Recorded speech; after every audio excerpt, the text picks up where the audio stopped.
To improve social security benefits, deduction of expenditure by employers towards NPS is proposed to be increased from 10 to 14% of the employee's salary. Similarly, deduction of this expenditure up to 14% of salary from the income of employees in private sector, public sector banks and undertakings opting for the new tax regime is proposed to be provided.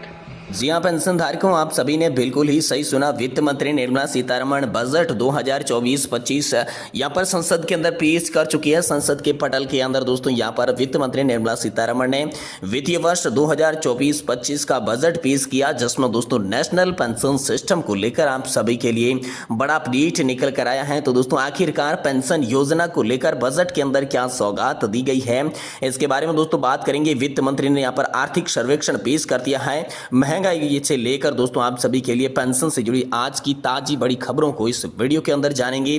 साथ ही साथ दोस्तों आप सभी के लिए बड़ी खबर निकलकर सामने आ रही है। जी हां दोस्तों, केंद्र सरकार और कर्मचारी संगठनों के साथ मीटिंग में दोस्तों आप सभी के लिए करार हो चुके हैं, आदेश इसके लिए जारी हो चुके हैं। आप सभी के लिए दोस्तों 2 दिन के बाद आदेश जारी होने वाले हैं। पुरानी पेंशन योजना को लेकर बड़ा फैसला हाल फिलहाल में आप सभी के लिए आया है, तो इसके बारे में बात करेंगे कि आखिरकार ओपीएस को लेकर आप सभी के लिए क्या बड़ा फैसला हाल फिलहाल में निकलकर सामने आ चुका है। वहीं दोस्तों यहां पर वित्त मंत्री ने जो बजट पेश किया है, इस बजट के अंदर आप सभी के लिए क्या क्या इंपॉर्टेंट खबरें आ रही हैं, सबसे पहले इसके अंदर बात करेंगे। जी हां दोस्तों, यहां पर आप सभी के लिए बात की जाए तो दोस्तों लगातार 7वां बार बजट पेश कर चुकी है वित्त मंत्री निर्मला सीतारमण। जी हां दोस्तों, मंगलवार को केंद्रीय कर्मचारियों के लिए यहां पर बजट 2024 पेश किया गया है। ये उनका लगातार 7वां बजट था। वह पूर्व प्रधानमंत्री मोरारजी देसाई का रिकॉर्ड तोड़कर लगातार सबसे अधिक बार बजट पेश करने वाली वित्त मंत्री बन चुकी है निर्मला सीतारमण। जी हां दोस्तों, तो इसके अंदर दोस्तों पेंशन धारकों के लिए क्या बड़े ऐलान किए गए हैं, साथ ही आज की पेंशन धारकों के लिए क्या तमाम बड़ी खबरें निकलकर सामने आ चुकी है, इसके बारे में आज की इस वीडियो के अंदर संपूर्ण जानकारी दे रही है। इसलिए हम सभी से निवेदन है कि दोस्तों वीडियो को आप लास्ट तक देखिएगा। साथ ही अगर हमारे चैनल पर पहली बार विजिट कर रही हैं तो दोस्तों हमारे चैनल को भी सब्सक्राइब जरूर कर लीजिएगा।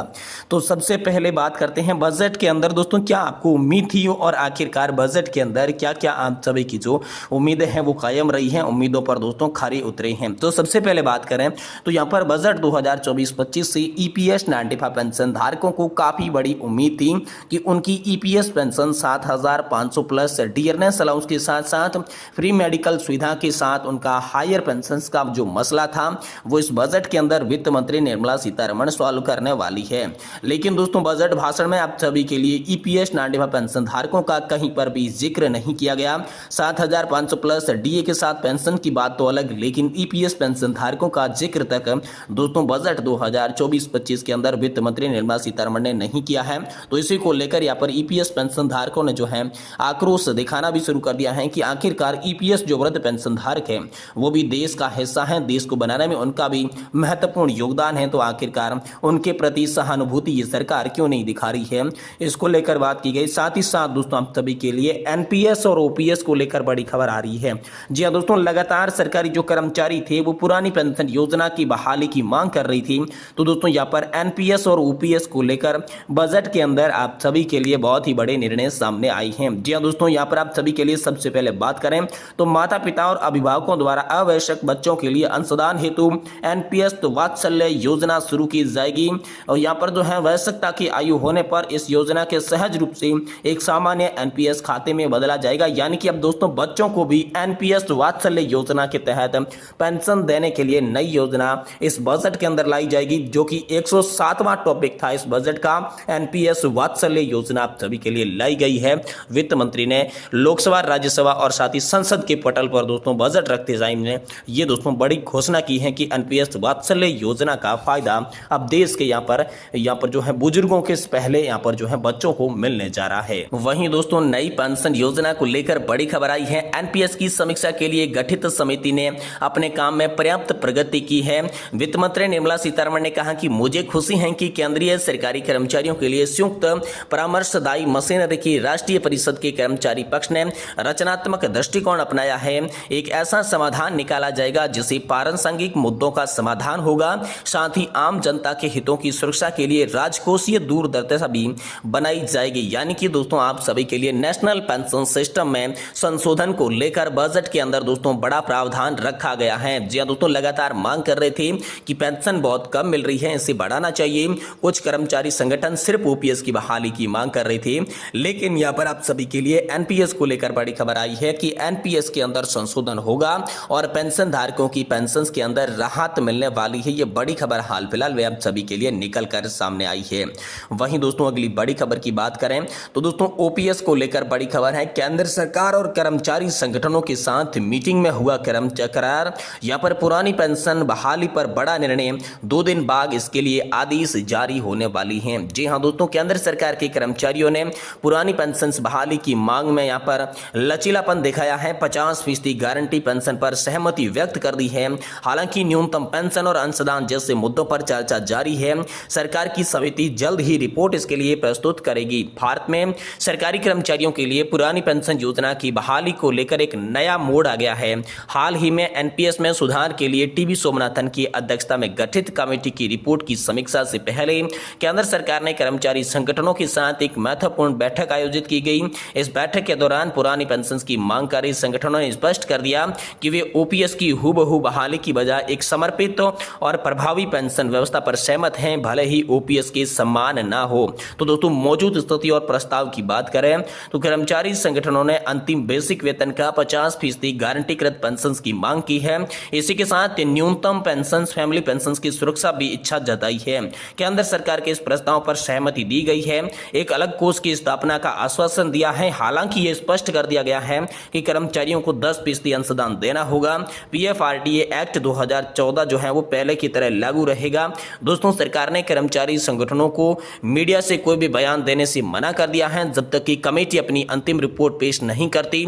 इस बीच सरकार की समिति अगले दिनों में अपनी सिफारिशों को लेकर रिपोर्ट पेश करेगी। ये भी दोस्तों बड़ी खबर आपके लिए सामने निकल कर आ रही है। वहीं इस पर संगठनों की प्रतिक्रियाएं भी निकल कर सामने आई हैं, जो कि हम आपको बता देते हैं। देखिए दोस्तों, confederation of central government employees and workers ने स्पष्ट रूप से कहा है कि उन्हें ओपीएस से कम कुछ भी मंजूर नहीं है। उनका कहना है कि एनपीएस की समाप्ति और गारंटीकृत ओपीएस की बहाली उनके लिए अनिवार्य है। इसी तरह अखिल भारतीय रक्षा कर्मचारी महासंघ ने बैठक का बहिष्कार किया और कहा कि कर्मचारियों को हूबहू ओपीएस की आवश्यकता है। वहीं कर्मचारियों ने यह आरोप लगाया कि जिन लोगों ने अब तक ओपीएस आंदोलन में कोई योगदान नहीं किया है, वे अब सरकार की दलाली में लगे हुए हैं, अन्य कर्मचारियों को गुमराह करने में लगे हुए। तो दोस्तों ओपीएस और एनपीएस में अंतर और चुनौतियों के बारे में बड़ी रिपोर्ट निकल कर सामने आई, तो चलिए इसके बारे में आपको बताती हैं। जी हां दोस्तों, ओपीएस और एनपीएस के बीच प्रमुख अंतर यह है कि ओपीएस में पेंशन को वेतन आयोग द्वारा समय समय पर संशोधित किया जाता है, जबकि संशोधन एनपीएस में यह सुविधा नहीं है। इसका मतलब है कि जब पुरानी पेंशन योजना रिटायरमेंट के बाद पेंशन में वृद्धि होती है और नई पेंशन योजना में यह वृद्धि नहीं होती। इसके अलावा एनपीएस के अंतर्गत 10% अंशदान कर्मचारियों की कमाई का महत्वपूर्ण हिस्सा है, जिसे सरकार द्वारा संशोधित किया गया है। यह कर्मचारी ये मानते हैं कि इस व्यवस्था से उनकी जमा की गई राशि का पूरा लाभ उन्हें नहीं मिलेगा।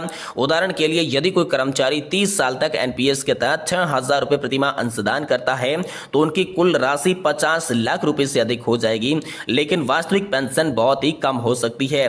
दोस्तों अंत में आप सभी के लिए अनुकंपा वाले पूर्व सैनिक अनुबंध कर्मचारियों को भी संशोधित एनपीएस के तहत न्यूनतम पेंशन मिलने की बात की जा रही है, जबकि ओपीएस में इन्हें पूर्ण पेंशन प्राप्त होती थी। तो दोस्तों यहाँ पर आप सभी के लिए बजट के अंदर एक और बड़ी खबर एनपीएस को लेकर निकल कर आ रही है कि जहां पर आप सभी का अंशदान 10% निर्धारण किया गया था, अब उसे 14% तक किया जा सकता है। वित्त मंत्री निर्मला सीतारमण ने संसद के पटल पर बजट रखते हुए एनपीएस में संशोधन का यह बड़ा प्रस्ताव रखा, जिसमें 14% दोस्तों अब आप अंशदान एनपीएस के तहत कर सकते हैं। बजट के अंदर दोस्तों एनपीएस को लेकर ये प्रमुख बड़ी खबरें आज आप सभी के लिए निकल कर सामने आई है। दोस्तों वीडियो की जानकारी अगर आपको पसंद आई है तो आप वीडियो को लाइक जरूर करें। साथ ही दोस्तों हमारे चैनल पर अगर आप पहली बार विजिट कर रहे हैं, वीडियो को पहली बार देख रही हैं, तो हमारे चैनल को भी आप सब्सक्राइब जरूर कर लें, ताकि समय समय पर आपको पेंशन और पेंशन धारकों से जुड़ी हर बड़ी खबर सही, सटीक और तथ्यों पर आधारित सबसे पहले देखने को मिल सके। आज की वीडियो को देखने के लिए आप सभी का बहुत बहुत धन्यवाद। मिलेंगे फिर से किसी नेक्स्ट वीडियो के अंदर।